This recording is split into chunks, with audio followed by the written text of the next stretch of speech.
Good girl, Truffle, said Jasmine, bending down to scratch her pig behind the ears. Good girl.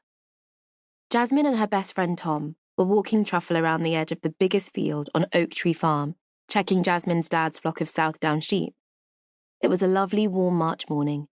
The sky was a beautiful pale blue, with high fluffy clouds. The sheep were due to lamb next month, and they had to be checked twice a day to make sure they were all right. Jasmine always took Truffle with her on these walks. She had rescued the pig from another farm as a tiny newborn runt and nursed her back to health. Now 4 months old, Truffle lived happily in the orchard next to the farmhouse, but she loved to go for walks with Jasmine.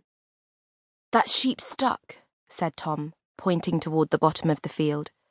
A ewe lay upside down, arching her back and kicking her legs in the air, trying to get onto her feet. The children walked quickly toward the sheep, Truffle trotting beside them. She must have rolled over to rub an itchy patch, said Jasmine. She's too heavy and lamb to get up again, poor thing. When they reached the stuck sheep, Jasmine said, Sit, Truffle. Truffle sat obediently, while Jasmine and Tom crouched beside the ewe. Let's get you back on your feet, Jasmine said. We don't want a fox or a badger attacking you, do we? They placed their hands under the ewe's side and heaved her up. She scrambled to her feet and trotted off without a backward glance. Jasmine watched her happily, but Tom was frowning. There's a dog over there, down by the river. The far side of the meadow bordered the river. Trees and bushes grew along the banks. Some of the sheep had been grazing peacefully over there, but now they started running across the field, baaing in panic. Jasmine saw a flash of brown among the bushes. Off the leash in a field full of sheep, she said. It must be a stray. You run and get my dad. I'll stay here to chase it away if it tries to attack the ewes.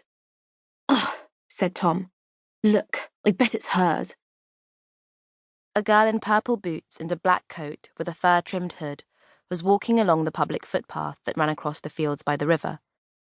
Somebody Jasmine and Tom knew all too well. Bella Bradley, the most annoying girl in their class. Fury surged through Jasmine. She grabbed Truffle's leash and marched over to the girl. Bella Bradley, is that your dog? Bella barely glanced at Jasmine. Duh, she said. Who else's dog would it be? I don't see anyone else around here. Well, you need to put it on a leash. Why should I? Because these sheep are all in lamb. If your dog chases them, they could lose their lambs. My dog doesn't chase sheep, and you can't tell me what to do. She strode off across the field. Jasmine, boiling with rage, was about to retort when a tremendous squawking and beating of wings came from the direction of the river. She turned to see what was going on.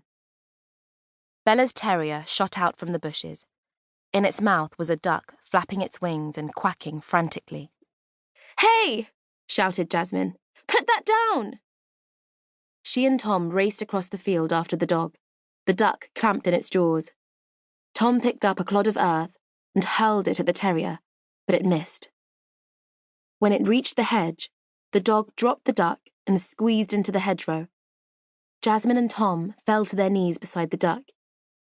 It was a female mallard. Jasmine placed her hands on the soft, warm underbody. There was no movement beneath her feathers, no heartbeat. She's dead, said Jasmine. That dog killed her.